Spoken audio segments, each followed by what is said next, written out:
Good afternoon to all of you. स्वागत है एक बार फिर से आप सभी लोगों का जीएस वर्ल्ड के ऑनलाइन प्लेटफॉर्म पर। नरेंद्र, विक्रम सिंह, सुनैना, वंदना, प्रमोद कुमार राय, प्रिंसिपाल, सभी लोगों का एक बार फिर से जीएस वर्ल्ड के प्लेटफॉर्म पर स्वागत है। चलिए चलते हैं हम लोग क्लास में। और कल हम लोग हाईकोर्ट के न्यायाधीशों की नियुक्ति, मुख्य न्यायाधीशों की नियुक्ति, योग्यता, शपथ, कार्यकाल, वेतन, त्यागपत्र कंप्लीट कर लिया था। तो आज क्या पढ़ना है? उच्च न्यायालय में कार्यकारी मुख्य न्यायाधीशों की नियुक्ति, अपर न्यायाधीशों की नियुक्ति, सेवानिवृत्त न्यायाधीशों की नियुक्ति। उसके बाद सर्वोच्च उच्च न्यायालय का प्रारंभिक और मूल क्षेत्राधिकार। उसके बाद तब न्यायपालिका हमारी समाप्त हो जाएगी। फिर आज हम लोग एंट्री कर जाएंगे नेक्स्ट टॉपिक में।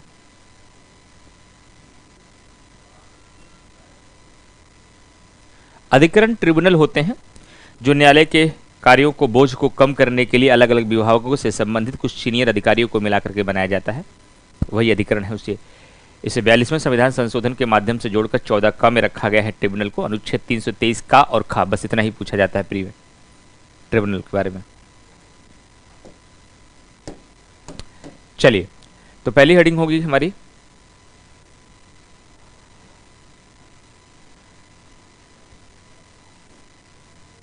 उच्च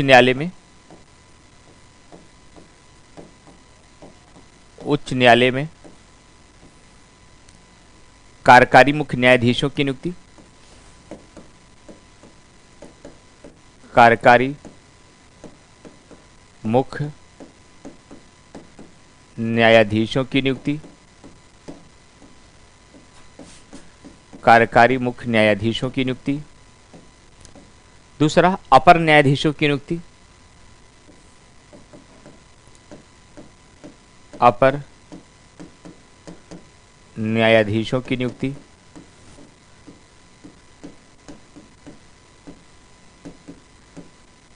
इसी को कार्यकारी भी बोलते हैं। और तीसरा, सेवानिवृत्त न्यायाधीशों की नियुक्ति, सेवानिवृत्त न्यायाधीशों की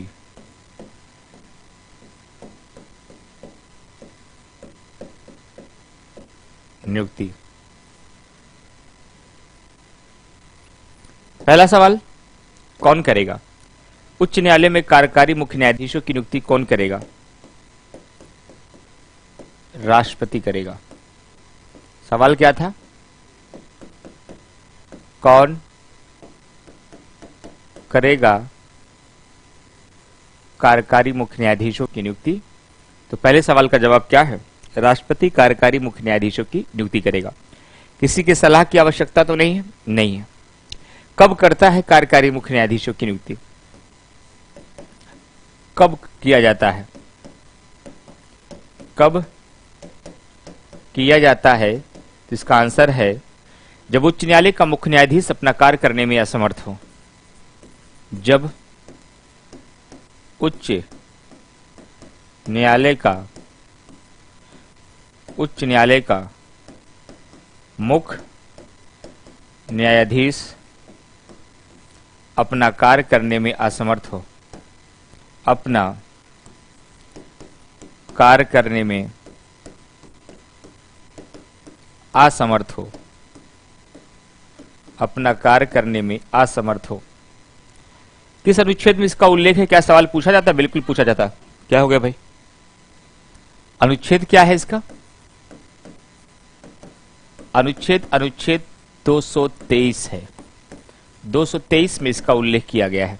अच्छा, लेकिन वर्तमान में परंपरा है कि ये परंपरा है कि जो वरिष्ठतम न्यायाधीश होगा, वरिष्ठतम न्यायाधीश होगा, उसे ही बनाया जाएगा, उसे ही बनाया जाएगा। एक नया शब्द यहां पर देखने को मिल रहा है। जिस प्रकार से हमने सर्वोच्च न्यायालय को पढ़ाते वक्त वहां पे तदर्थ न्यायाधीशों का प्रावधान बताया था। तब मैंने आपको यहां पर बताया गया था कि तदर्थ न्यायाधीशों का प्रावधान केवल सर्वोच्च न्यायालय में है, उच्च न्यायालय में ऐसी कोई व्यवस्था नहीं की गई है। ठीक उसी प्रकार से राज्यों के भीतर भी अनुच्छेद 224 के अंतर्गत, अनुच्छेद 224 के अंतर्गत यह व्यवस्था किया गया है कि जब कभी भी राष्ट्रपति को ऐसा समाधान हो जाए कि किसी भी उच्च न्यायालय में कार्यबोझ बढ़ गया है, वहां पर और अधिक न्यायाधीशों की आवश्यकता है, तब ऐसी दशाओं में भारत का राष्ट्रपति अपने व्यक्तिगत समाधान पर क्या करेगा? कार्यकारी, इसी कार्यकारी को बोलते हैं अपर। क्या बोलते हैं? अपर।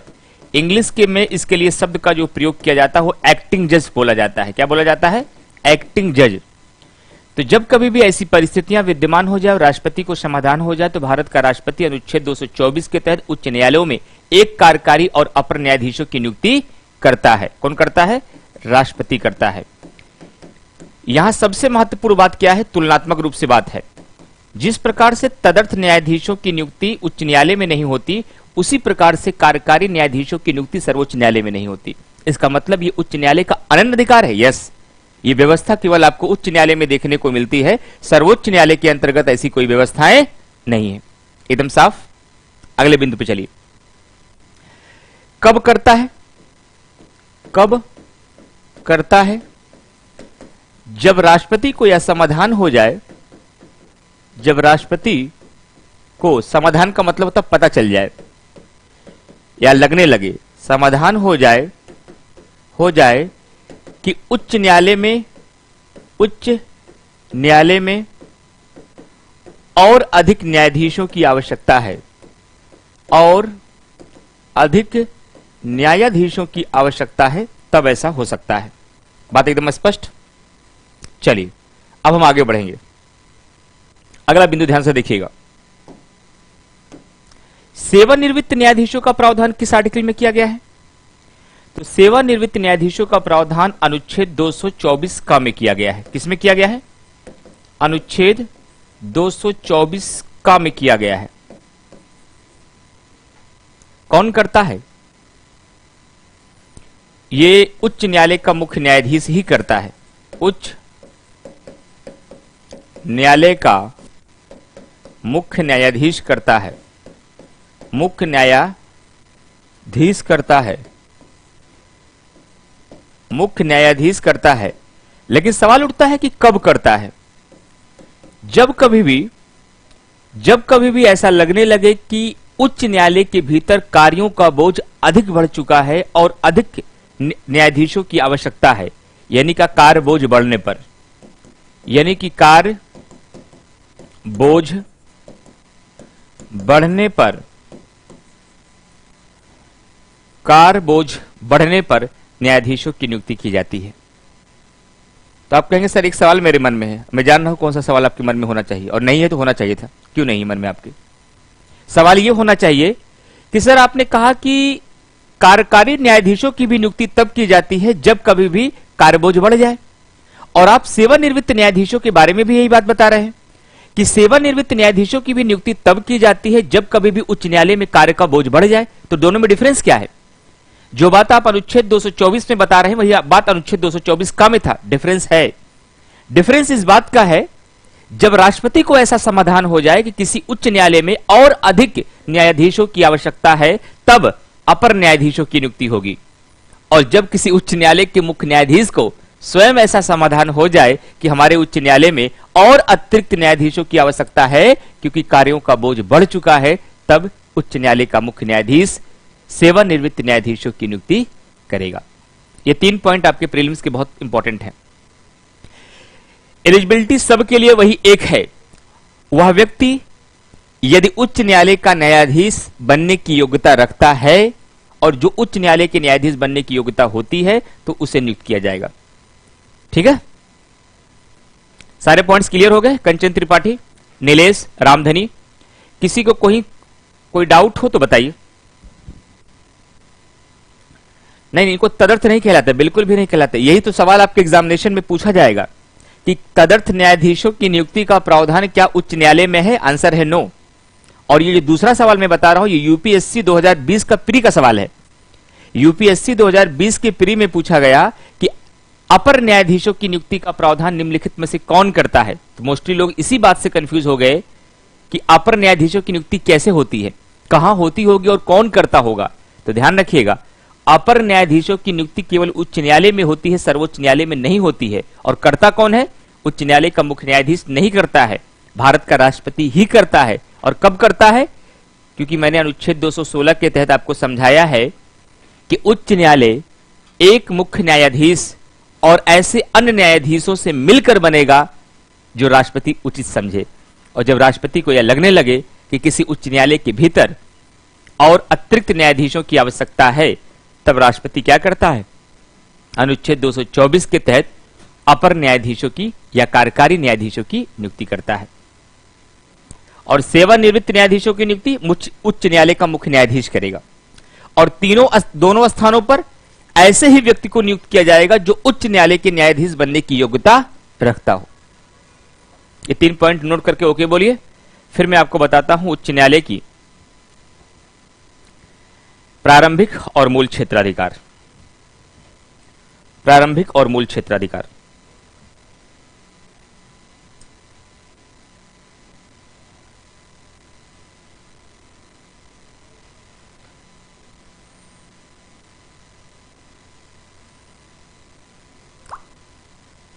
चलिए जल्दी से बोलिए नोट करके से।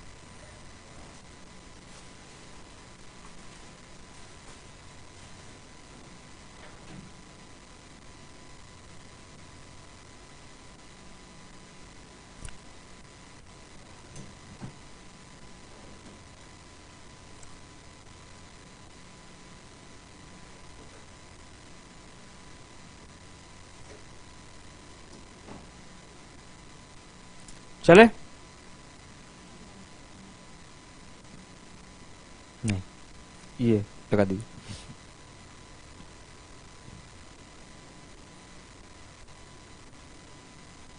ये व्यक्तिगत समाधान है बाबू नीलेश जी। ये राष्ट्रपति को कब लगे उसकी आत्मा से जाके पूछो कब आपको लग रहा है। जब राष्ट्रपति को यह स्वयं लगने लगे ये उच्च न्यायालय में काम का बोझ बढ़ता जा रहा है और उच्च न्यायालय वाले अपने क्या राजस्व के खर्चे के डर से या किसी भी अन्य कारणों से न्यायाधीशों की नियुक्ति नहीं बढ़ा रहे हैं, तब राष्ट्रपति ऐसा स्वयं अपने विवेक से कर सकता बगैर उच्च न्यायालय के मुख्य न्यायाधीश से सलाह पूछे। और जब उस उच्च न्यायालय के मुख्य न्यायाधीश को खुद लगे कि नहीं भैया हमारे क्या न्यायाधीशों की कमी है, हमसे ना होगा इतना काम, तब वह खुद करेगा।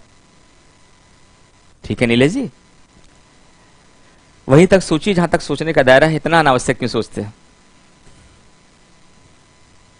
समझ में आ गया ना कि कब राष्ट्रपति समाधान लगे, कब उसको क्यों लगेगा, मुख्य न्यायाधीश को क्यों लगे। उसका ये तो किताब में कहीं लिखा नहीं है, फिर भी मैंने आपको ये रिवीजन बता दिया है कि जब राष्ट्रपति को यह समाधान हो जाए कि किसी उच्च न्यायालय में कार्यों का बोझ बढ़ रहा है फिर भी उस उच्च न्यायालय का मुख्य न्यायाधीश सेवानिवृत्त न्यायाधीशों की नियुक्ति नहीं कर पा रहा है, तब वह क्या कर सकता है? न्यायाधीशों की संख्या बढ़ा सकता है। क्योंकि मैंने एक कॉन्सेप्ट आपको 216 में बताया है कि उच्च न्यायालय के न्यायाधीशों की संख्या निश्चित नहीं है और इसकी संख्या को बढ़ाने का अधिकार संसद के पास नहीं राष्ट्रपति के पास है। जब उसको ऐसा लगेगा कि वहां पर और न्यायाधीशों की आवश्यकता है तो वह कर देगा।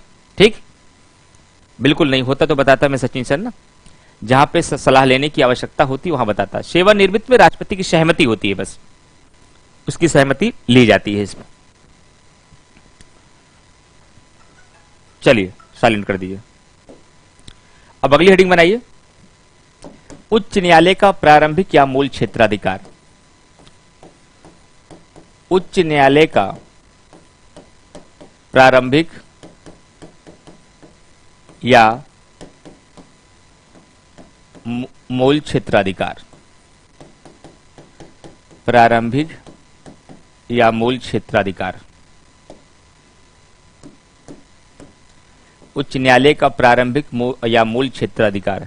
और न्यायपालिका के आपकी परीक्षा में जो सवाल आएंगे ना, 90% संभावना होती है सुप्रीम कोर्ट से सवाल आने की और 10% संभावना होती है उच्च न्यायालय से आने की। ज्यादातर सवाल आपके सुप्रीम कोर्ट से ही आते हैं, इसलिए इंपॉर्टेंस वहां रखिएगा। ठीक, अब आगे बढ़ते हैं। उच्च न्यायालय का प्रारंभिक या मूल क्षेत्राधिकार क्या होगा, इसका कॉन्सेप्ट क्या होगा? कॉन्सेप्ट ये होगा राज्य के भीतर ऐसे मामले, राज्य के भीतर ऐसे मामले जो सीधे सर्वोच्च न्यायालय, उच्च न्यायालय में ही लाए जाते हैं, जो सीधे उच्च न्यायालय में ही लाए जाते हैं, उच्च न्यायालय में ही लाए जाते हैं,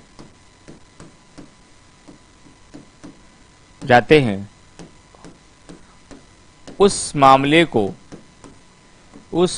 को उच्च न्यायालय का प्रारंभिक या मूल क्षेत्राधिकार कहा जाता है। मूल क्षेत्राधिकार कहा जाता है। और इसके अंतर्गत कैसे कैसे मामले आएंगे, जरा ध्यान से देखिए।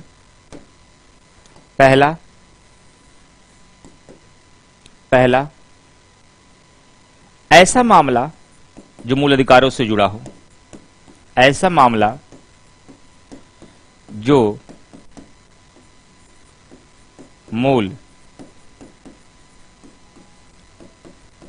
अधिकारों से जुड़ा हो, ऐसा मामला जो मूल अधिकारों से जुड़ा हो, या फिर ऐसा मामला जो राजस्व से जुड़ा हो, या ऐसा मामला जो संसद या राज्य विधानमंडल के निर्वाचन के विवाद से जुड़ा हो, ऐसा मामला जो संसद या राज्य विधानमंडल के निर्वाचन के विवाद से जुड़ा हो,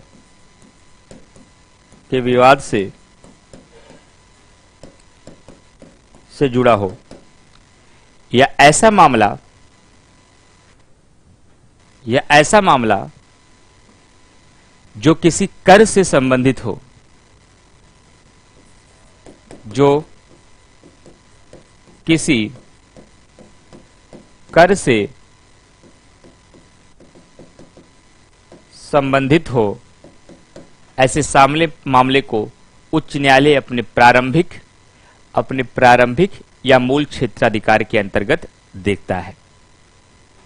अपने प्रारंभिक या मूल क्षेत्राधिकार के अंतर्गत देखता है। इसे नोट करिए। फिर लास्ट पॉइंट, अपीली क्षेत्राधिकार।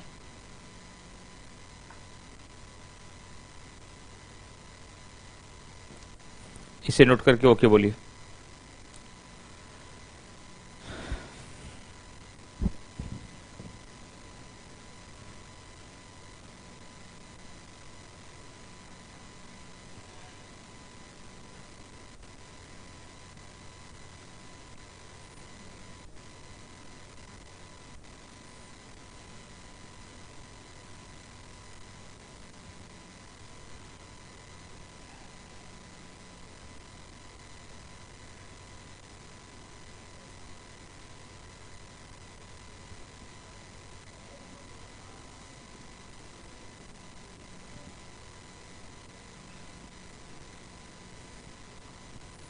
अगला देखिए, सबसे अंतिम पॉइंट उच्च न्यायालय का है। उच्च न्यायालय का अपीली क्षेत्राधिकार। उच्च न्यायालय का अपीली क्षेत्राधिकार। ध्यान रखिएगा, जिस प्रकार से देश का शेष अदालत के रूप में सर्वोच्च न्यायालय है, उसी प्रकार से राज्यों के भीतर जो शीर्ष अदालत के रूप में है वह कौन है? उच्च न्यायालय है। और राज्यों के भीतर उच्च न्यायालय किसी भी सिविल मामले या फिर आपराधिक मामले या फिर आपराधिक मामलों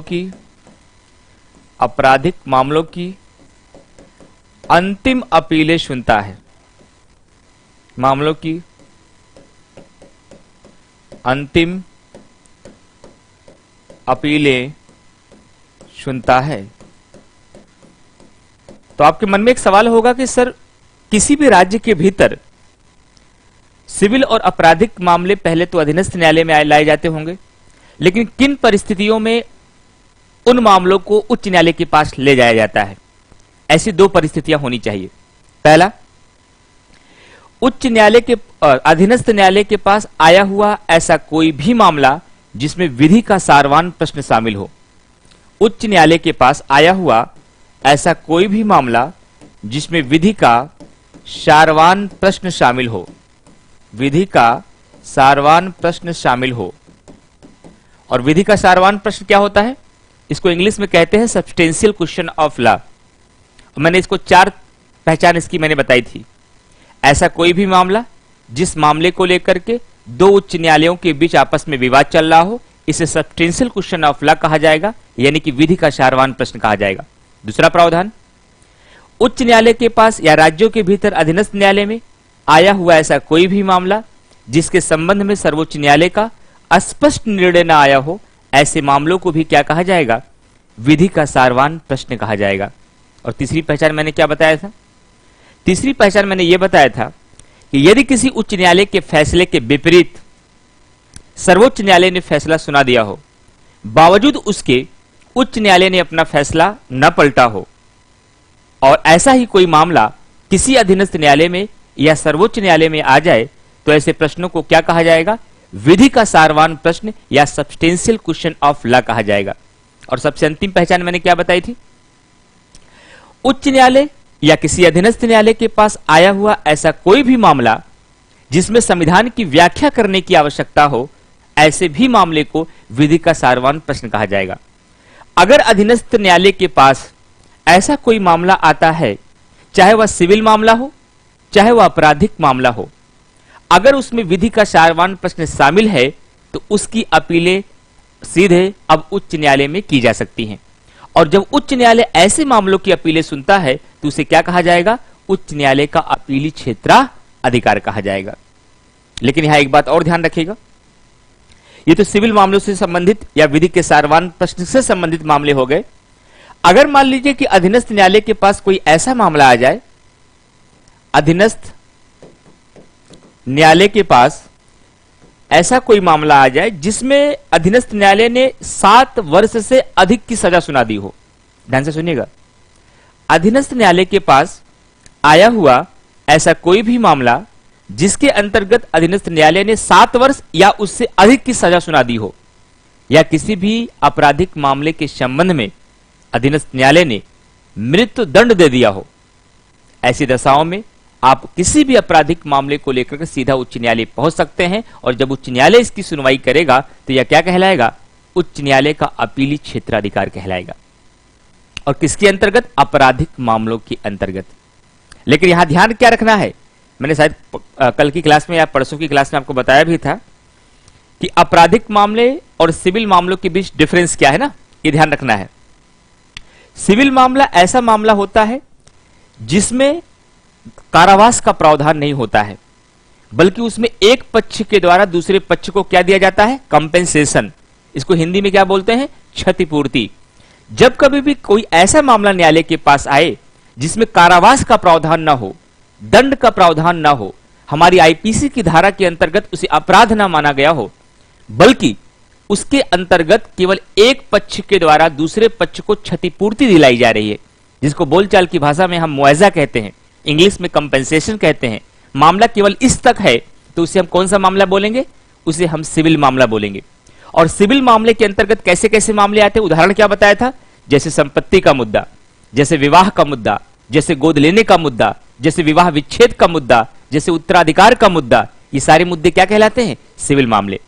लेकिन यहां मन में एक सवाल आता है, जो मैंने कल बताया भी था शायद आपको, कि अगर दहेज से संबंधित ऐसा कोई भी मामला है, जब तक वह केवल क्षतिपूर्ति तक सीमित है, तब तो वह सिविल मामला कहलाएगा।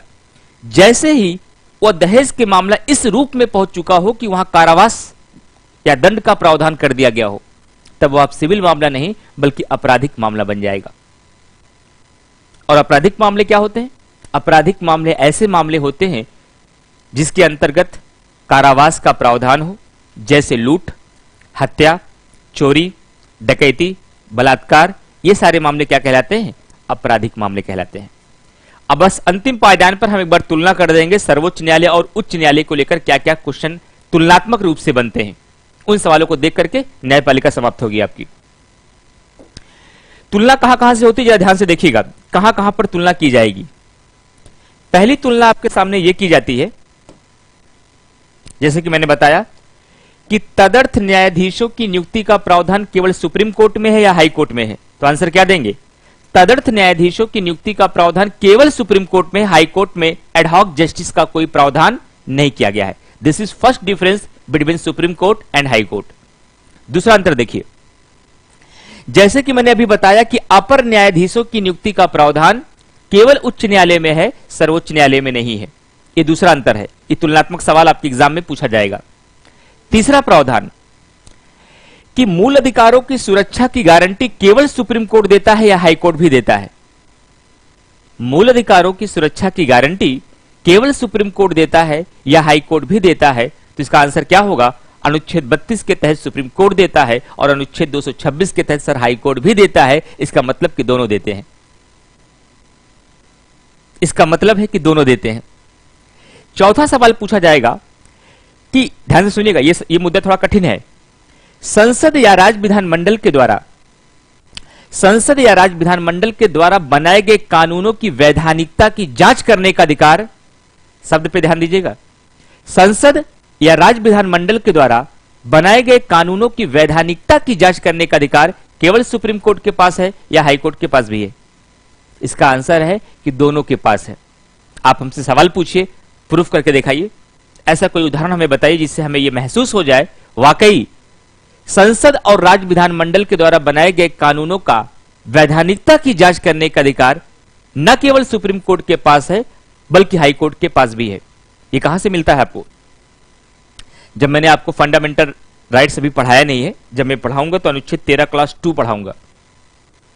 और 13 क्लास 2 में यह लिखा गया है, 13 क्लास 2 में यह लिखा गया है, यदि संसद और राज्य विधानमंडल ऐसा कोई कानून बनाती है जो हमारे संविधान के नियमों के विपरीत हो, जो हमारे मूल अधिकारों से असंगत हो, तो ऐसे किसी भी कानूनों को न्यायपालिका क्या कर सकती है? शून्य घोषित कर सकती है। क्या?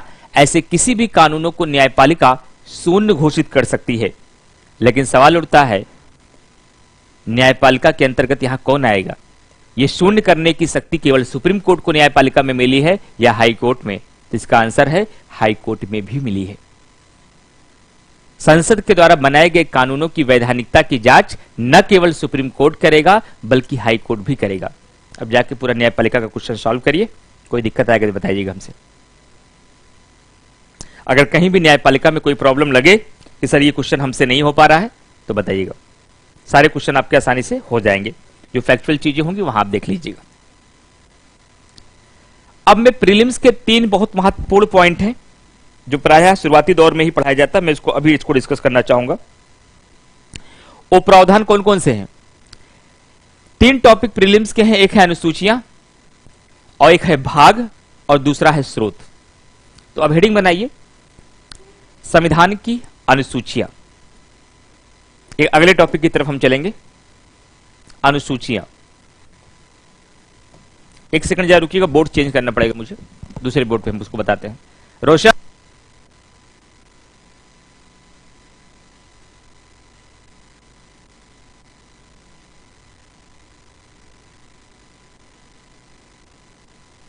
दो मिनट का टाइम दीजिए, बोर्ड हम चेंज करेंगे क्योंकि उसमें लिखना ज्यादा पड़ेगा थोड़ा मुझे।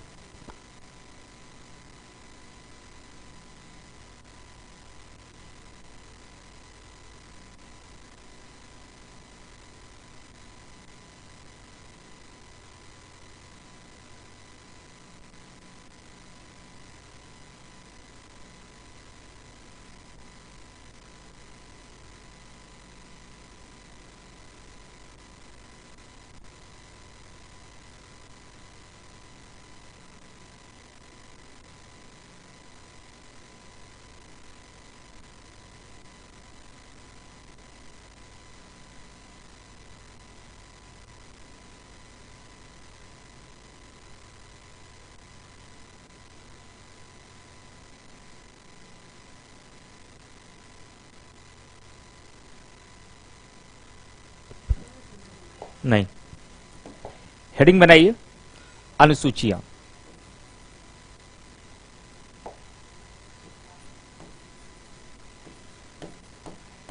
अनुसूचियां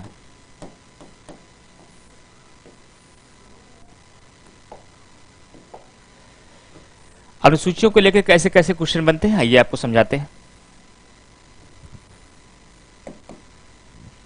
पहला, मूल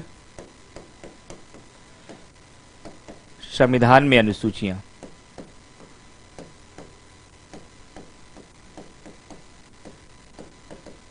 दूसरा, वर्तमान में अनुसूचियां। वर्तमान में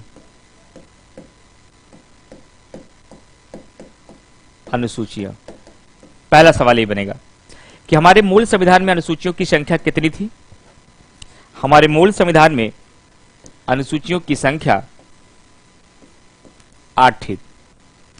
वर्तमान में अनुसूचियों की संख्या कितनी है? 12। तो ये 8 से 12 का क्रम एक झटके में हो गया होगा या इसके लिए बाकायदे संविधान में संशोधन करना पड़ा होगा? तो इसका आंसर है इसके लिए बाकायदे संविधान में संशोधन करना पड़ा होगा। तो एक हेडिंग बनाइए इसी के बीच में, संविधान संशोधन के माध्यम से जोड़ी गई अनुसूचियां। संविधान संशोधन के माध्यम से जोड़ी गई अनुसूचियां।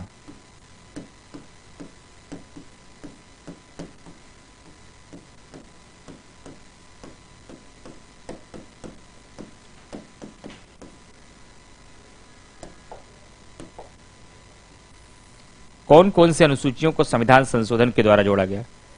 तो आप कहेंगे सर वेरी सिंपल, आप कह रहे हैं 8 मूल संविधान में हैं, अभी 12 हो गई हैं, इसका मतलब है कि 9वीं अनुसूची को 10वीं अनुसूची को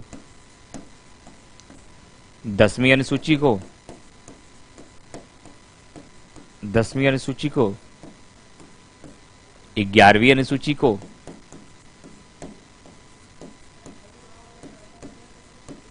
और 12वीं अनुसूची को 12वीं अनुसूची को 9वीं अनुसूची को कब जोड़ा गया? प्रथम संविधान संशोधन 1951 के माध्यम से। प्रथम संविधान संशोधन 1951 के माध्यम से। 10वीं अनुसूची के माध्यम से कब जोड़ा गया? 52वें संविधान संशोधन 1985 में। और 11वीं अनुसूची को कब जोड़ा गया? 73वें संविधान संशोधन 1992 में। और 12वीं अनुसूची को कब जोड़ा गया? 74वें संविधान संशोधन 74वें संविधान संशोधन 1992 में। 1 2 3 4 2 6 क्वेश्चन आपके बेसिक ये बनेंगे।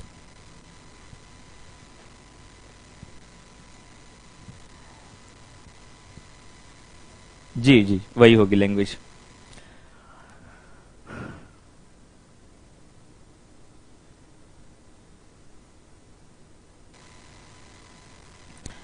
तो मूल संविधान में अनुसूचियों की संख्या कितनी थी? 8। वर्तमान में अनुसूचियों की संख्या कितनी है? 12। संविधान संशोधन के माध्यम से कितनी अनुसूचियों को जोड़ा गया? 4। 9वीं अनुसूची को किस संविधान संशोधन के द्वारा जोड़ा गया? प्रथम संविधान संशोधन 1951। और 10वीं अनुसूची को कब जोड़ा गया? 52वें संविधान संशोधन के माध्यम से 1985। सबसे ज्यादा पूछा जाने वाला सवाल है संशोधन। जो आप कहते हैं सर संशोधन अलग से पढ़ाएंगे, संशोधन अलग से नहीं पढ़ाया जाएगा, पूरा का पूरा संशोधन आपको पूरी पॉलिटी पढ़ते पढ़ते याद हो जाएगा। और 10वीं अनुसूची को कब जोड़ा गया है?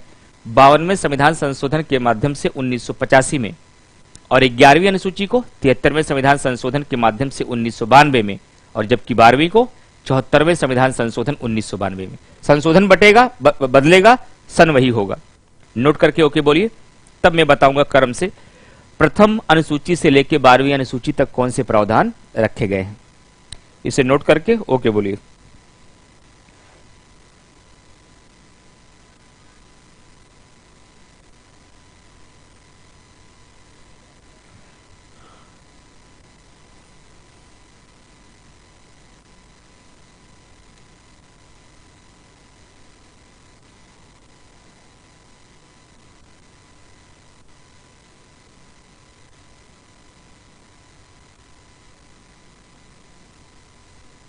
प्रीति आपका हो गया, और सौम्या द्विवेदी, नरेंद्र विक्रम सिंह, सचिन शर्मा, फटाफट सब लोग बताइए।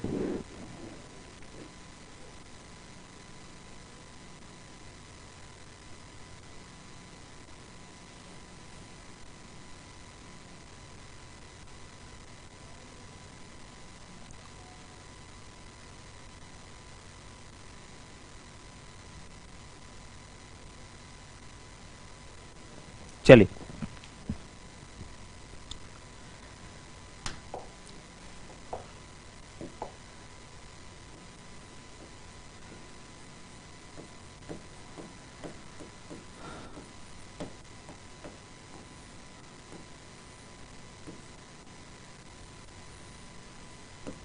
प्रथम अनुसूची,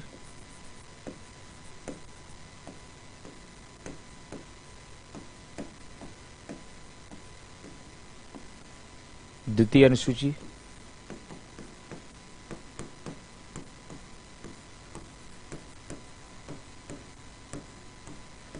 तृतीय अनुसूची,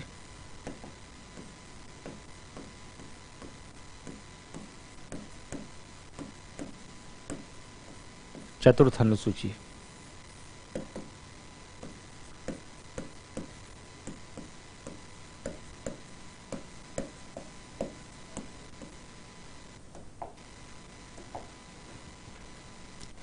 तो प्रथम अनुसूची में क्या है भाई? राज्य एवं संघ शासित प्रदेशों को रखा गया। भारत के राज्य एवं संघ शासित प्रदेश, संघ शासित प्रदेश यानी कि यूटी, यूनियन टेरिटरी को प्रथम अनुसूची में, जबकि द्वितीय अनुसूची में महत्वपूर्ण संवैधानिक पदाधिकारियों का वेतन है। इसमें क्या रखा गया है? महत्वपूर्ण पदाधिकारियों के वेतन के प्रावधान को द्वितीय अनुसूची में रखा गया। और तृतीय अनुसूची में इसमें महत्वपूर्ण पदाधिकारियों, उनका नाम नहीं पूछा जाएगा, सिर्फ ये पूछा जाएगा रखा क्या गया है प्रावधान, इसलिए वहीं तक बता रहे हैं आपको। महत्वपूर्ण पदाधिकारियों का शपथ।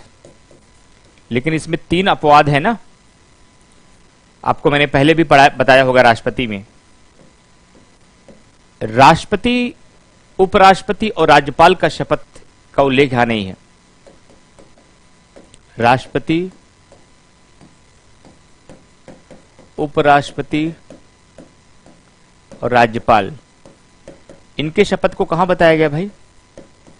क्रमशः राष्ट्रपति की शपथ को अनुच्छेद 60 में, उपराष्ट्रपति की शपथ को अनुच्छेद 69 में, राज्यपाल की शपथ को 159 में उल्लेख मिलता है।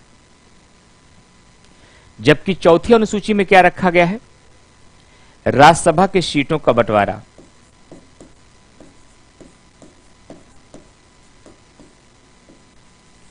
राज्यसभा के सीटों का बंटवारा, राज्यसभा के सीटों का बंटवारा रखा गया है। ये 4 अनुसूचियां पहले याद रखिएगा। अनुसूचियों का महत्व बस इतना ही है अनुराग गोयल, आप यूं समझ सकते हैं जैसे कि हम लक्ष्मीकांत जब आप किताब रखते हैं ना, उसे अलग अलग यूनिट में बांटा गया है, भाग में, फिर उसके बीच वहां इंडेक्स दिए गए हैं जब आपको पंचायती राज व्यवस्था पढ़ना होता तो उसी जगह जाकर के भाग खोलते हैं और उस इंडेक्स में जाकर सूची देखते हैं, सीधा वो पन्ना खोलकर पढ़ने लगते हैं। तो संविधान को सुविधा अनुसार पढ़ने के लिए ही बस अनुसूचियों और भाग का महत्व है और कुछ नहीं। ठीक, नहीं तो कोई एक पॉइंट बोल दिया जाएगा और बिखरे हुए रूप में रखा रहेगा तो कहां ढूंढते रहेंगे पूरे 3 से इतने बड़े मोटे संविधान में। ताकि संविधान को सुचारू रूप से सुविधापूर्वक पढ़ा जा सके, इसलिए अनुसूचियों और भाग की व्यवस्था की गई है। ये 4 पॉइंट क्लियर। प्रथम अनुसूची, द्वितीय अनुसूची, तृतीय अनुसूची और चतुर्थ। इसे नोट करके ओके बोलिए, फिर मैं आगे चलता हूं। ठीक है, इसे नोट करिए पहले। चलिए,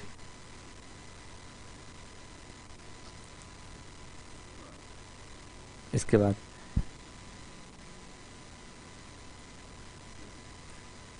नोट करिए जल्दी से।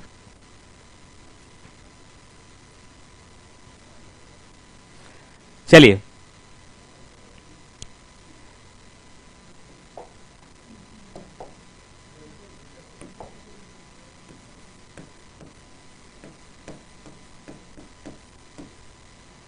अनुसूचियां। अब आपको पांचवी छठी एक साथ बताते हैं, फिर सातवीं बताएंगे। अनुसूची 5 में क्या है, अनुसूची 6 में क्या है।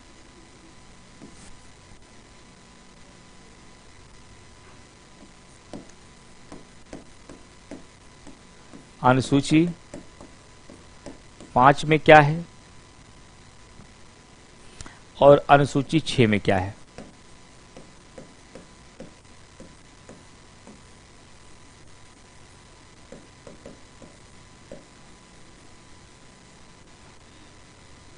तो अनुसूची 5 में क्या है बताइए भाई। अनुसूची 5 में अनुसूचित जाति, जाति एवं अनुसूचित जनजाति, अनुसूचित जाति एवं अनुसूचित जनजाति क्षेत्रों के संबंध में प्रावधान। अनुसूचित जनजातियों के लिए एवं उन क्षेत्रों के लिए, उन क्षेत्रों के संबंध में प्रावधान कहां पर दिया गया है। अनुसूची 5 में दिया गया है। अनुसूची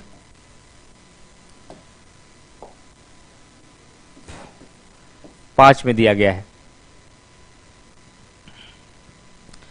जबकि यदि अनुसूची 6 की बात किया जाए, अनुसूची 6 की बात किया जाए तो इसमें केवल अनुसूचित जनजाति है, जाति नहीं, अनुसूचित जाति नहीं, केवल जनजाति। इसमें क्या लिखा है, अनुसूचित जनजाति के बारे में उपबंध, उपबंध का मतलब प्रावधान, अनुसूचित जनजाति के बारे में प्रावधान। कितने राज्यों में, 4 राज्यों में। यह प्री में सवाल पूछा जाता है बार बार। 4 राज्यों के संबंध में, अनुसूचित जनजातियों के संबंध में, उनकी जो स्थितियां, उनकी शिक्षा दीक्षा, उनके प्रशासन, इनके सारे सब के बारे में प्रावधान अनुसूची 6 में दिया गया है। वो 4 राज्य कौन है वो आपको याद रखना पड़ेगा। ये 4 राज्य बार बार एग्जाम में पूछे जाते हैं। असम, त्रिपुरा, मिजोरम, मेघालय। असम, त्रिपुरा, मिजोरम, मेघालय, ये 4 राज्य हैं। इन 4 राज्यों के जनजातियों के संबंध में प्रावधान अनुसूची 6 में है और अनुसूचित जाति एवं जनजाति दोनों के संबंध में प्रावधान 5 में। ये डिफरेंस याद रखिएगा, जल्दबाजी में कई बार गलती पढ़ देते लोग, सोचते हैं कि अनुसूची 6 में भी अनुसूचित जातियों के संबंध में दिया गया। नहीं, अनुसूची 6 के अंतर्गत केवल और केवल अनुसूचित जनजातियों के संबंध में प्रावधान बताए गए हैं। ठीक है, नोट करिए इसे।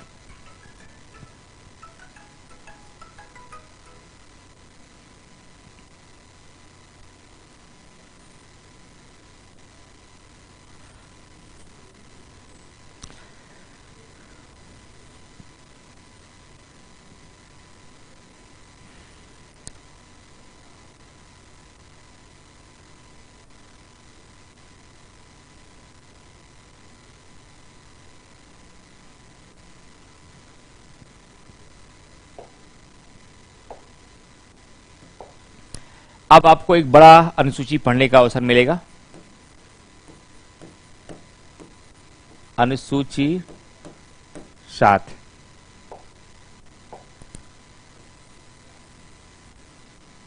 इसमें क्या लिखा है? संघ एवं राज्य के मध्य शक्तियों का बंटवारा। संघ एवं राज्य के मध्य शक्तियों का बंटवारा।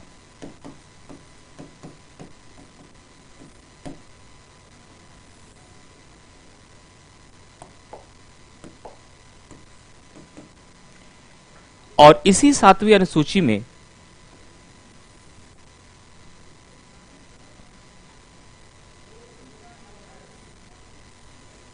तीन प्रकार की सूचियां हैं। एक है आपकी संघ सूची, एक है आपकी राज्य सूची,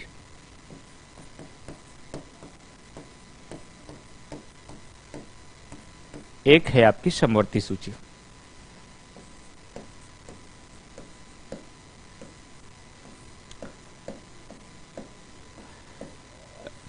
समवर्ती सूची, अब ध्यान रखिएगा, संघ सूची में पहले 97 विषय थे, 97 सब्जेक्ट, धन्यवाद, विषय थे। बाद में 100 हो गए, बाद में 100 हो गए और आगे चलकर 2 विषय इसमें से निकाल दिए गए, किसी अन्य के साथ विलय कर दिया गया। वर्तमान में अगर कोई पूछे, ये करंट और पुरानी किताबों ने अभी अपडेट नहीं किया, ये वर्तमान में 98 विषय हैं। वर्तमान में 98 विषय हैं।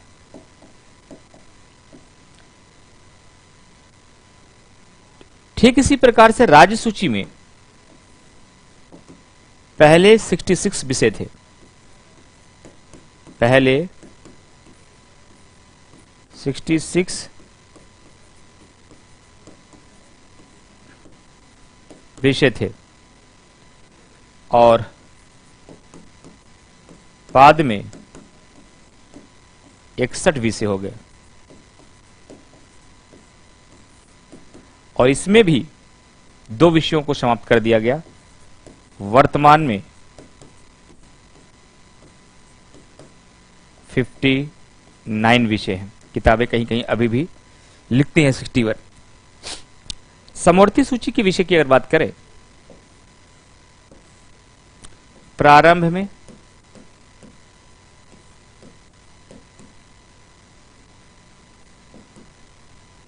सैतालीस विषय थे, 47 विषय थे। वर्तमान में 52 विषय हैं, 52 विषय हैं। तो आपके मन में एक सवाल उठा होगा कि सर ये 57 से मान लीजिए समय के साथ बढ़ गया, ये समझ में आया, ये 66 से 61 कैसे हो गया, कम कैसे हो गया, और ये 47 से 52 कैसे हो गया? इसका कारण क्या है? एक एग्जाम में सवाल भी पूछा जाएगा। 42वें संविधान संशोधन के माध्यम से 42वें संविधान संशोधन के माध्यम से राज्य सूची के 5 विषयों को राज्य सूची के 5 विषयों को समवर्ती सूची में डाल दिया गया। राज्य सूची के 5 विषयों को समवर्ती सूची में डाल दिया गया। समवर्ती सूची में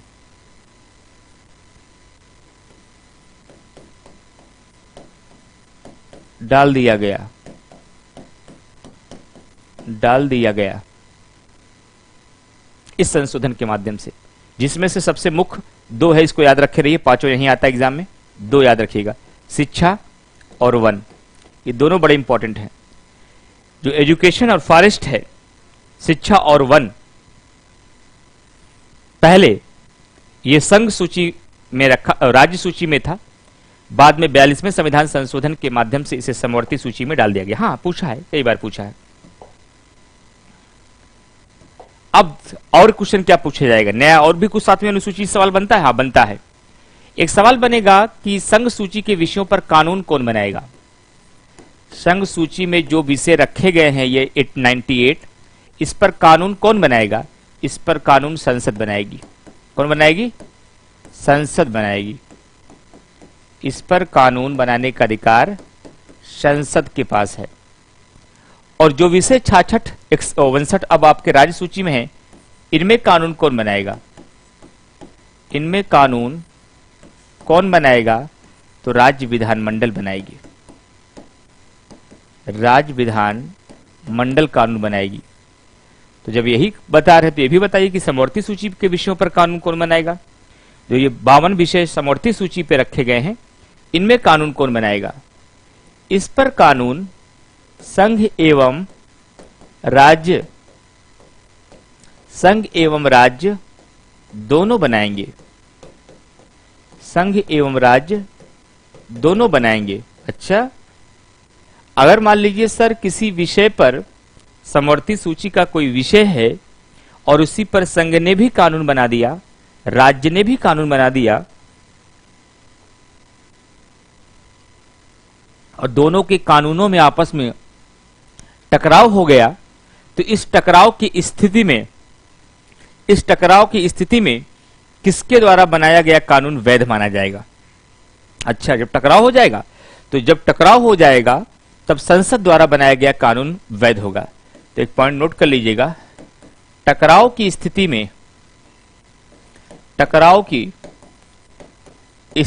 में संसद द्वारा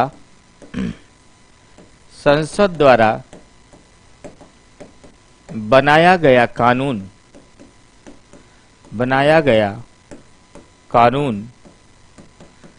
वैध होगा। बनाया गया कानून वैध होगा। तो यही तीनों सूची है ना, और कोई सूची तो नहीं याद करनी है? नहीं, एक सूची और याद करना पड़ेगा आपको। ऐसा कोई भी विषय जो न तो संघ सूची में है, न तो राज्य सूची में है, न समवर्ती सूची में है, उसे कहां रखा जाएगा? अधिक सूची की व्यवस्था और भी है, उसको कहते हैं अवशिष्ट सूची। यहीं से सवाल आता तो लोग फंस जाते हैं। अवशिष्ट सूची जिसी को कहा जाता है रेजिडुअरी लिस्ट। अच्छा, कुछ विषय को इसमें भी रखा गया। हाँ। अच्छा, ये बताइए, जो विषय अवशिष्ट सूची पे रखे गए हैं, अवशिष्ट सूची के विषयों पर कानून कौन बनाएगा? अवशिष्ट सूची के विषयों पर कानून संसद बनाएगी। ये व्यवस्था कहां से लिया गया भैया? कहां से सीखा कि अवशिष्ट सूची में रखे गए विषयों पर कानून संसद ही बनाएगी? ये प्रावधान कनाडा के संविधान से लिया गया है। ये यूपीएससी में सवाल पूछा गया था। ये प्रावधान कनाडा के संविधान से लिया गया है। ये प्रावधान कहां से लिया गया? कनाडा के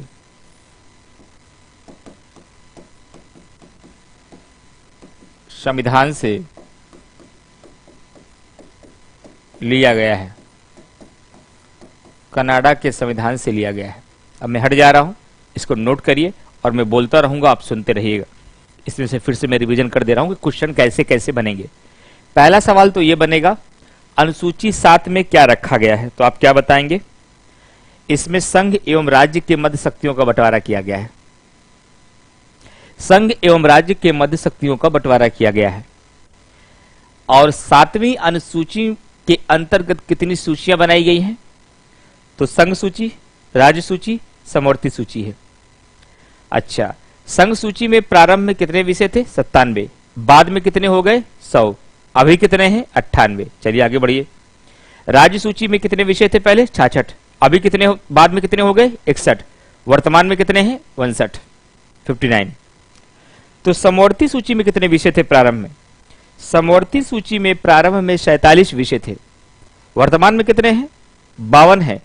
ये भैया 47 से 52 कैसे हो गया? ये 66 से 61 कैसे हो गया? क्योंकि हमारे संविधान में एक संशोधन किया गया जिसका नाम है 42वां संविधान संशोधन 1976। और 42वें संविधान संशोधन 1976 के माध्यम से राज्य सूची के 5 विषयों को निकालकर समवर्ती सूची में डाल दिया गया। क्या उन विषयों को पूछा जाता है? हाँ, 2 विषय तो पूछे जाते हैं। कौन कौन? राज्य, शिक्षा और वन। तो वर्तमान में शिक्षा और वन किसका विषय है? राज्य सूची का, समवर्ती सूची का। पहले कहां था शिक्षा और वन? पहले ये राज्य सूची का विषय था। अच्छा, चलिए ठीक है। अच्छा, ये बताइए सर, जो संसद में जो संघ सूची में विषय रखे गए हैं उन विषयों पर कौन कानून बनाएगा, नियम कौन बनाएगा? संसद बनाएगी। अच्छा, मतलब कहने का केंद्र सरकार बनाएगी। यस। जो विषय आपके राज्य सूची में रखे गए हैं, जो विषय आपके राज्य सूची में रखे गए हैं, उन राज्य सूची में रखे गए विषयों पर कानून कौन बनाएगा? तो राज्य सूची के विषयों पर जो रखे गए हैं इनमें कानून राज्य सरकार ही बनाएगी। और जो विषय समवर्ती सूची में रखे गए, समवर्ती सूची में रखे गए विषयों पर कानून केंद्र सरकार और राज्य सरकार दोनों बना सकती है। अच्छा, क्या जीवन भर में इतने ही विषय होंगे और विषय बढ़ नहीं सकते? बढ़ सकते हैं। तो मेरा आपसे सवाल है, सर, ऐसा कोई विषय जो संघ सूची में नहीं है, राज्य सूची में नहीं है, समवर्ती सूची में नहीं, उसे कहां रखा जाएगा? अवशिष्ट सूची में रखा जाएगा। अच्छा, तो अवशिष्ट सूची के विषयों पर कानून कौन बनाएगा? केंद्र सरकार। और यह प्रावधान कहां से लिया गया है? कनाडा के संविधान से। तो जितने पॉइंट मैंने बोले हैं उतने सारे पॉइंट आपके एग्जाम में प्री में क्वेश्चन बनेगा और इससे बाहर कुछ नहीं आएगा। और अभी अधूरा काम है, अभी 70% काम हुआ, 30% काम बाकी है। अभी हमें उन विषयों को भी देखना है जिन विषयों को संघ सूची, राज्य सूची और समवर्ती सूची में रखा गया है। अभी तो मैंने केवल 70% बातें बताई हैं अनुसूची 7 के अंतर्गत। जरा ललिता, आशीष, नरेंद्र विक्रम, सौम्या, सब लोग कमेंट करके बताइए, क्या यहां तक कहानी समझ में आई आप लोगों को? यहां तक मामला समझ में आ गया?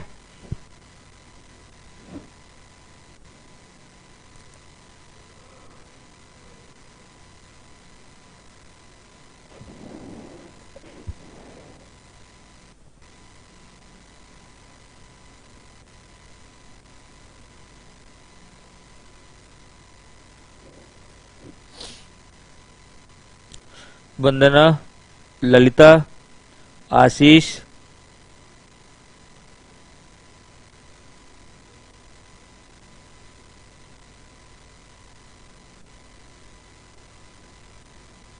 चलिए अब मुझे बताना है कि संघ सूची में कौन कौन से विषय रखे गए हैं, राज्य सूची में कौन कौन से विषय रखे गए हैं और समवर्ती सूची में कौन कौन से विषय रखे गए हैं। देखिए, ये मुश्किल है। आज पहली बार नया सेशन हुआ है सौम्या कि प्रायः? चलिए, बहुत बहुत धन्यवाद। तो ये सारे विषयों को याद करना है तो आपके मन में एक सवाल आ रहा होगा कि सर क्या ये संभव है? हम 97 विषय बैठ के याद करेंगे? वही काम बचा रह गया? 61 राज्य के विषय याद करेंगे और 52 समवर्ती सूची के विषय याद करेंगे? नहीं, इतना नहीं याद करना, तो 200 विषय याद करने पड़ेंगे। कैसे याद करेंगे? जितना अनुच्छेद नहीं उतने तो विषय याद करने पड़ जाएंगे। विषय केवल आपको 15 से 20 याद करने हैं, जो मैं बताऊंगा क्या याद करना है। उन विषयों को आप पहचान लीजिए कि ये संघ सूची में है, ये राज्य सूची में, ये समवर्ती सूची में है, तो परीक्षा में आने वाले सारे सवाल गलत नहीं होंगे। तो 10 मिनट का समय दीजिए, मैं सारे विषय आपको 20 याद करा देता हूं कि संघ सूची और राज्य सूची और समवर्ती सूची के कौन कौन से विषय महत्वपूर्ण है। ठीक, चलिए।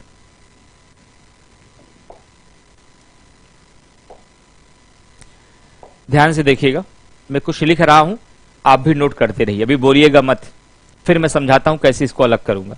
जैसे विषय, रेडियो, कृषि, आर्थिक नियोजन, आर्थिक नियोजन, टेलीविजन, स्वच्छता,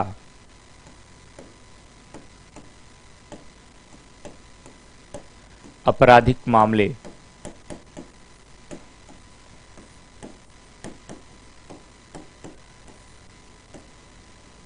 शेयर बाजार,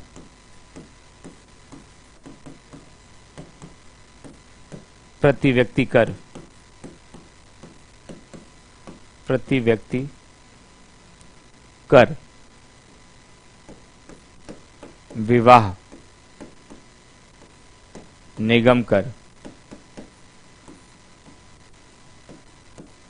कारागार, विवाह विच्छेद, विवाह विच्छेद, डाक,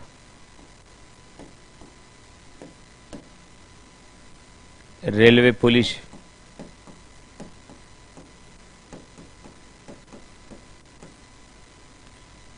गोद लेना, गोद लेना, रेलवे पुलिस, पुलिस, जनसंख्या नियंत्रण, जनसंख्या नियंत्रण, वैदेशिक मामले, वैदेशिक मामले, वैदेशिक मामले, भूमि सुधार, भूमि सुधार,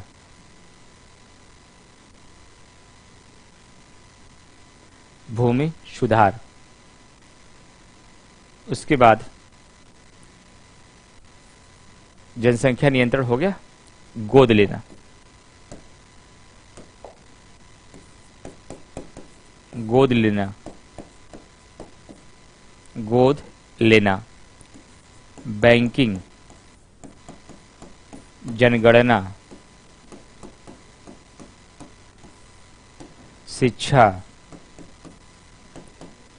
वन और कृषि। इतने विषय के बाद आपका काम हो जाएगा।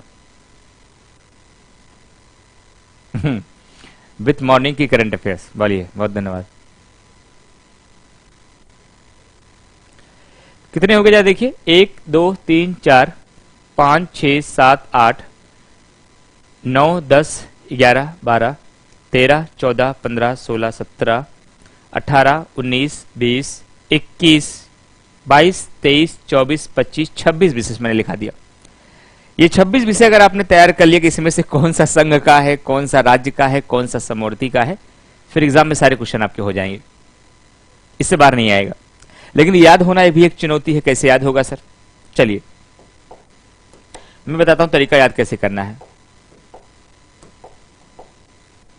देखिए, जब मैं कहूं राज्य सूची का विषय तो समझ जाना गांव, जो गांव जैसा लगे वो राज्य सूची का विषय है, जो शहर से ऐसा लगे वो संघ सूची का विषय है। ध्यान से सुनिए मेरी बात को, तभी याद हो पाएगा, नहीं मुश्किल काम है। जो गांव जैसा लगे वो राज्य सूची का विषय है, जो शहर जैसा लगे वो समवर्ती सूची का विषय है। लेकिन आज का गांव नहीं, आज का गांव तो बड़ा स्मार्ट का गांव बन गया है। आपके बचपन का गांव, आपके पापा के जमाने का गांव और आपके पापा के जमाने का शहर, तब के गांव और शहर दिमाग में रखिए और इन विषयों को मैं देखते हुए आगे चलता हूं। सबसे पहले मैं राज्य सूची के विषयों की बात करूंगा, यानी कि गांव से रिलेटेड बातें करूंगा। और गांव में सफाई अधिक है, इसलिए मैं ग्रीन से स्वच्छता से इसकी ब्रैकेट बनाते चलूंगा। सबसे पहला पॉइंट, अगर मैं आपसे कहूं स्वच्छता की बात, तो स्वच्छता शहरों में अधिक है कि गांव में?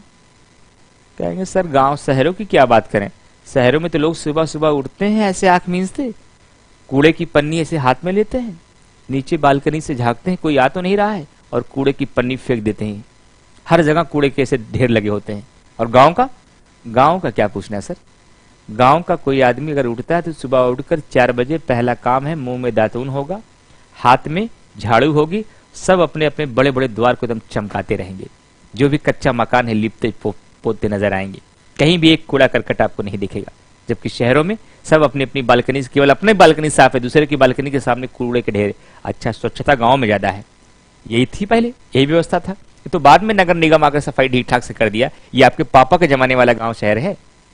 तो स्वच्छता किसका विषय हो गया? इसको दिमाग पे लिंक लगाइए, गांव से संबंधित राज्य सूची का विषय। ठीक। अगर मैं कृषि की बात करूं तो कृषि नोएडा और गाजियाबाद, प्रयागराज, मुखर्जी नगर दिल्ली में होगी या गांव में होगी? गांव में होगी। इसका मतलब है कृषि किसका विषय होगा? राज्य सूची का विषय होगा। और कृषि यदि राज्य सूची का विषय है तो जरा बताइए, जो भूमि सुधार है, भूमि सुधार कहां किया जाएगा? प्लाटिंग जहां होगी वहां पर, कि जहां भूमि होगी, जहां बड़े बड़े खेत बीघे में बटे होंगे, जहां खेत होंगे वहां चकबंदी योजना आती है, वहां किसान भाई योजना चलती है। तो भूमि सुधार भी राज्य सूची का विषय है, और जो ग्रीन ब्रैकेट में है सब ये राज्य सूची के विषय होंगे। ठीक है। इसके अलावा कि गांव में खेत है, खेतों में के बीच मेड़ है, और मेड़ों को लेकर छोटी छोटी बातों पे अक्सर लड़ाइयां गांव में इसी मुद्दे पर होती लड़ाइयां। वहां वैदेशिक मामला नहीं है कि रशिया ने यूक्रेन के ऊपर आक्रमण कर दिया, नहीं। वहां मामला इस बात का है कि तुम्हारे खेत का पानी मेरे खेत में आ गया, तुम्हारी नाली इधर से जा रही, इधर से नहीं, इधर से जाएगी, और इसी मामले को लेकर विवाद होता है। और इन विवादों को निपटाने के लिए जलवा वहां किसका नजर आता है? विवाद होता है, इसीलिए वहां पर पुलिस का अधिक बोलबाला होता है। तो पुलिस भी किसका विषय है? राज्य सूची। शहरों में पुलिस को कोई नहीं सेटता भाई, वर्दी पहन के खड़े रहो, कोई मतलब नहीं। गांव में ही इनका जलवा है। और जब पुलिस होगी, जाहिर सी बात है कि उन लोगों के बीच आपस में लड़ाइयां होंगी। लड़ाइयां होने के पश्चात जब सजाएं मिलेंगी तो इनको कहां ले जाएंगे? कारागार में। तो ये भी आपका किसका विषय हो गया? राज्य सूची का विषय हो गया। अच्छा, उसके पश्चात क्या गांव के लोग टैक्स नहीं देते? अब बहुत बड़ा व्यापार व्यापार तो है नहीं सकती हम लोग कारपोरेट टैक्स दें या निगम कर दें। हाँ, इतना जरूर है, गांव में मेला वेला लगता है ना, एक व्यक्ति कुछ मामलों में कर दे सकता है। इसका मतलब गांव में केवल व्यक्ति क्या दे सकता है? बहुत कर सकता है, तो प्रति व्यक्ति कर दे सकता है। इसके अलावा वह कुछ नहीं कर पाएगा। अच्छा, यही कहीं एक शब्द लिखा होगा, शायद लिखा नहीं गया। अगर नहीं लिखा तो मैं लिख देता हूं। शायद नहीं लिखा है, शायद नहीं लिखा है, मैंने सोचा शायद लिख दिया उसको। 2016 में एक योजना चलाई गई थी, उज्ज्वलता योजना। देखिए, करंट अफेयर भी यहीं याद कर लीजिए। उज्ज्वलता योजना किसके लिए चलाई गई थी? लोगों को गैस मिले। किन लोगों को? जो नोएडा, मुखर्जी नगर, दिल्ली, गाजियाबाद में बैठे ताकि वो खाना गैस पे बनाए? नहीं सर, जो गांव में लोग चूल्हे पे खाना बना रहे हैं, लकड़ियों ईंधन जला करके बना रहे हैं, उनके लिए गैस योजना लाई गई थी। अच्छा अच्छा अच्छा अच्छा, तो इसका मतलब गैस भी किसका विषय है? राज्य सूची का विषय है। और रेड लाइट एरिया, जहां पे मतलब रेड लाइटें, जहां ट्रैफिक दिखते हैं, वो कहां पे हैं? तो शहरों में दिखते हैं। चलिए, अब हम रेड से ले लेते हैं, और रेड को लेकर के हम देखते हैं शहर वाले कौन कौन से मामले हैं। आज से 30 साल पहले लोगों के गांव के लोगों के पास रेडियो था कि शहर में लोग बीबीसी लंदन, विविध भारती, रेड एफएम सुनते थे? सर, शहर में था। गांव के लोग, खेती से फुर्सत ही नहीं थी, कहां से वो रेडियो सुनेगा? वहां तो बहुत दिन बाद कभी कभी टीवी लगती, तो वही चंद्रकांता चलता था बचपन का, जो मुकेश जी का था, वही हम लोग देखते थे। तो फिर रेडियो भी, इसका मतलब क्या हुआ? ये शहरों में बजा, तो ये किसका विषय है? ये संघ सूची का विषय है। तो आज से 30 साल पहले जब रेडियो ही शहर में था, तो क्या टेलीविजन गांवों में था? शहर के वो भी बड़े घरानों में टेलीविजन था। तो इसका भी संबंध किससे है? शहर से है। तो ये भी कौन सा विषय हो गया? ये भी आपका संघ सूची का विषय हो गया। अच्छा अच्छा, ये मामला चल रहा है। निगम कर, गांव का व्यक्ति, मैंने पहले कहा, अपना कर किसी तरह दे दे अलग बात है, इतना बड़ा व्यापार नहीं है किसी का कोई कारपोरेट टैक्स देगा। तो निगम कर का भी संबंध किससे है? संघ सूची से। ये जनगणना कौन कराएगा? गांव का प्रधान जनगणना थोड़ी ना कराएगा। देश में बैठे मोदी जी की जिम्मेदारी है कि देश में जनगणना कराए, मामले को समझे। तो ये संघ सूची का विषय है। वैदेशिक मामले, G20 की बैठक का आयोजन भारत में 2023 में होना है। इंडोनेशिया के बाली शहर में अभी G20 का आयोजन किया गया। ये सारे मामले कौन देखेंगे? गांव का प्रधान, या राज्यों के मुख्यमंत्री, या देश में बैठे दिल्ली में सिंहासन पर बैठे हुए शीर्ष पदाधिकारी? तो ये भी शहर का मामला हो गया। तो ये भी आपका संघ सूची का विषय हो गया, वैदेशिक मामले। बैंकिंग, ये बताओ, ये बैंकिंग का कार्य पहले, आज से 40 साल पहले शहरों में था या गांव में? अरे सर, गांव में क्या बात करते हैं, वो तो जनधन योजना 2014 में आई, तो गांव के सब लोगों के पास आज खाता हो पाया है। लोगों के पास खाने के लिए पैसे नहीं, कौन बैंक में पैसा रखेगा? उधार में तो पूरा जीवन चल रहा है गांव का।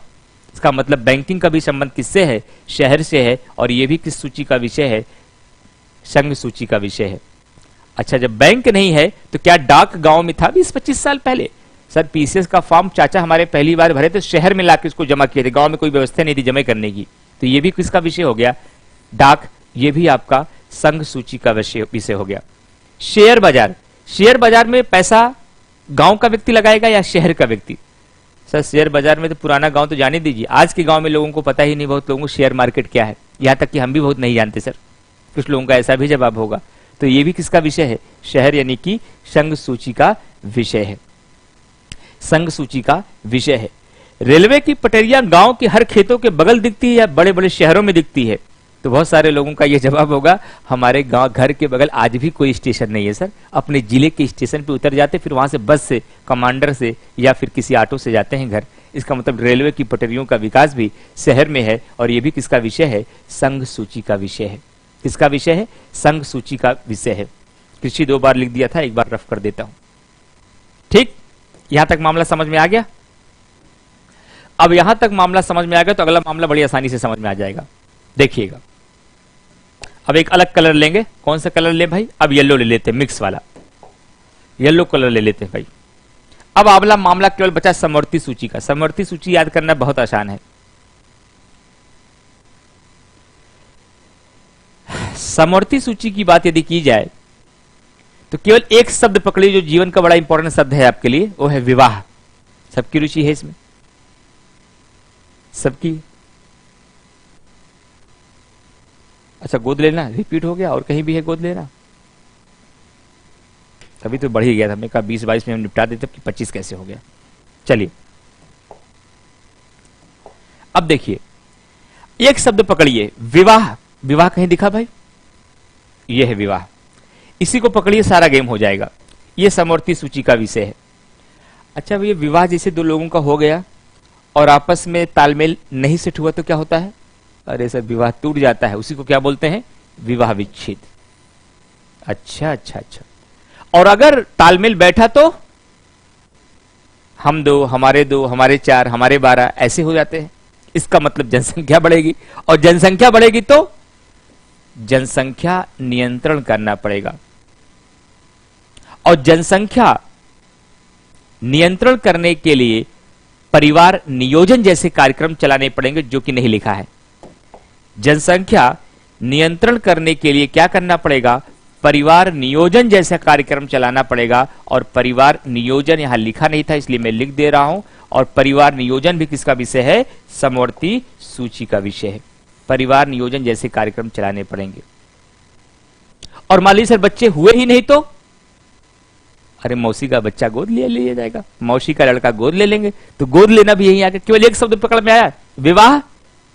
तालमेल नहीं बैठा तो विवाह विच्छेद, बैठ गया तो जनसंख्या, और जनसंख्या बढ़ेगी तो जनसंख्या नियंत्रण। नियंत्रण करने के लिए परिवार नियोजन, और कोई बच्चा नहीं हुआ तो गोद लिया जाएगा। और बहुत सारे लोग हो गए तो आपराधिक मामले भी बढ़ेंगे। तो आपराधिक मामले बढ़ेंगे। और यदि आपराधिक मामले बढ़ेंगे तो इसका मतलब है वहां किसका प्रावधान करना पड़ेगा? दंड प्रक्रिया। दंड प्रक्रिया का प्रावधान करना पड़ेगा। इसका मतलब यह हुआ, यह भी समवर्ती सूची का विषय है। और इतने सारे लोग रहेंगे, खाएंगे क्या? अरे सर रोजगार मिलेगा, लोग खाएंगे क्यों नहीं? और रोजगार मतलब आर्थिक नियोजन, और आर्थिक नियोजन भी किसका विषय हो गया आपका? यह भी राज्य सूची का, समवर्ती सूची का विषय हो गया। और शिक्षा और वन को मैंने पहले ही बता दिया, ये पहले राज्य सूची का विषय था। इन 2 विषयों को 42वें संविधान संशोधन के माध्यम से समवर्ती सूची में डाला गया। तो इसका मतलब शिक्षा और वन दोनों समवर्ती सूची के हैं। बचा केवल एक रेलवे पुलिस, जो सेट नहीं बैठता दिखता, लेकिन पुलिस और रेलवे पुलिस दोनों राज्य सूची का विषय है, जबकि रेलवे संघ सूची का विषय है। कौन सा? रेलवे पुलिस ये आपका राज्य सूची का विषय होगा, जबकि रेलवे संघ सूची का विषय होगा। ये सेट नहीं बैठ रहा तो इसको सबसे लास्ट में हम लोगों ने याद कर लिया कि रेलवे पुलिस आपका क्या हो जाएगा? ये किसका विषय हो जाएगा? ये राज्य सूची का विषय हो जाएगा। ये है आपके सारे विषय। तो एक बार मैं कंबाइंडली बोल देता हूं, फिर इसको हटा देता हूं, मैं पूछ लेता हूं, अंदर से जवाब आ जाए तो समझो मैं भी सफल और आप भी। संघ सूची में अब एक साथ बोल रहा हूं। संघ सूची में क्या क्या है? रेडियो, टेलीविजन, निगम कर, शेयर बाजार, बैंकिंग, जनगणना, वैदेशिक मामले, रेलवे, डाक, ये सब संघ सूची में है। तो राज्य सूची में क्या था सर? स्वच्छता, प्रति व्यक्ति कर, कृषि, भूमि सुधार, गैस, पुलिस, रेलवे पुलिस, प्रति व्यक्ति कर। और समवर्ती में तो एक ही शब्द दिया है मैंने आपको, वहीं से सारा खेल बन गया। विवाह, विवाह विच्छेद, जनसंख्या नियंत्रण, परिवार नियोजन, गोद लेना, आपराधिक मामले, दंड प्रक्रिया, आर्थिक नियोजन, नियोजन का मतलब होता है रोजगार, शिक्षा और वन। सबसे अंतिम में क्या याद कराया? Railway, police. ये कहां का विषय है? राज्य सूची का है। अब इसको हटा देते हैं, एक बार इसको अच्छे से देख लीजिए, फिर मैं आपसे पूछूंगा, फटाफट सारा जवाब दे दीजिए। अगर जवाब आ गया तो इसका मतलब मैं याद कराने में सफल रहा।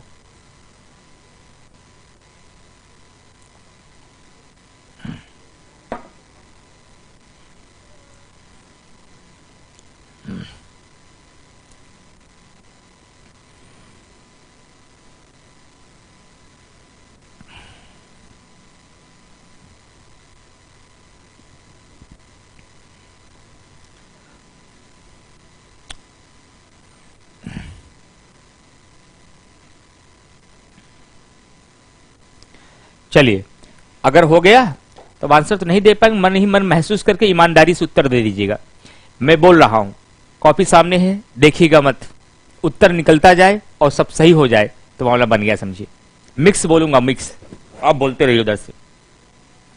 पहला कृषि, जवाब दे दीजिए उधर से। दूसरा आपराधिक मामले। तीसरा टेलीविजन। चौथा निगम कर। आप इसे बोलते रहिए, ये मत महसूस करिए कि ऑनलाइन है, हमारे साथ ऑफलाइन जैसा ही पढ़ा करिए। नेक्स्ट परिवार नियोजन, गोद लेना, स्वच्छता, लिंक याद करते रहिए बस फटाफट, स्वच्छता, शेयर बाजार, प्रति व्यक्ति कर, जनसंख्या नियंत्रण, शिक्षा, one, gas, railway, railway police, कारागार, भूमि सुधार, बैंकिंग, जनगणना, वन, दंड प्रक्रिया, विवाह विच्छेद, जनसंख्या नियंत्रण। जवाब देना नहीं था, लिखना नहीं था, मन में देना था, ईमानदारी के साथ महसूस करके बताना था कि दे पाए या नहीं। तो आप कमेंट करके बताइए, क्या 7वीं अनुसूची के साथ साथ सारे विषय आपको याद हो गए या नहीं? कमेंट करके बताइए, फिर इस सेवा समाप्त करेंगे। और कल बची हुई पूरी अनुसूचियां, पूरा भाग, पूरा स्रोत तीनों कंप्लीट होंगे हमारे।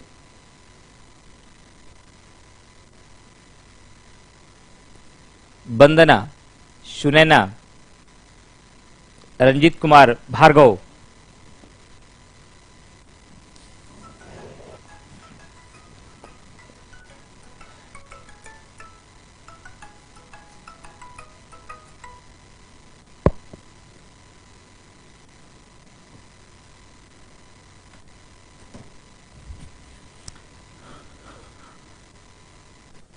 याद आ गया भाई? अर्चना जी, क्रांति कुशवाहा, दीप्ति अग्नोत्री, दीप्ति अग्नोत्री,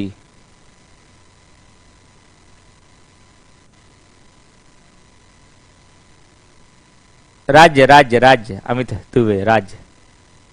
विषय बहुत हैं, 200 है, 200 चक्कर मत पड़िए, बस इतने में आपका काम हो जाएगा, क्वेश्चन छूटेगा नहीं यहां से। ठीक, चलिए भाई, तो अनुसूची में मैंने 7वीं अनुसूची तक तैयार करा दिया, सारे विषय याद करा दिए। कल 8वीं अनुसूची भाषा, 9वीं अनुसूची, 10वीं, 11वीं और 12वीं बताकर संविधान के 22 भाग और दुनिया भर के संविधान से लिए गए महत्वपूर्ण स्रोतों को हम लोग देखेंगे कल के सेशन में। वैसे जहां तक संभावना है, हो सकता है कल की क्लास ऑफ रहे, क्योंकि कल जीएस वर्ल्ड की स्थापना दिवस है 18 नवंबर, और इस स्थापना दिवस के अवसर पर कल शाम को 4 बजे जीएसवर संस्थान के बगल ही आपको मेडिकल एसोसिएशन में एक प्रोग्राम रखा गया है, प्रतिभा सम्मान समारोह। आप सभी आमंत्रित हैं, उस प्रोग्राम में आप लोग आ भी सकते हैं, मुलाकात भी होगी। और उसके पश्चात तो हो सकता है बाई द वे ना रहे, जैसा भी होगा आपको सूचना इसकी दी जाएगी। ठीक है,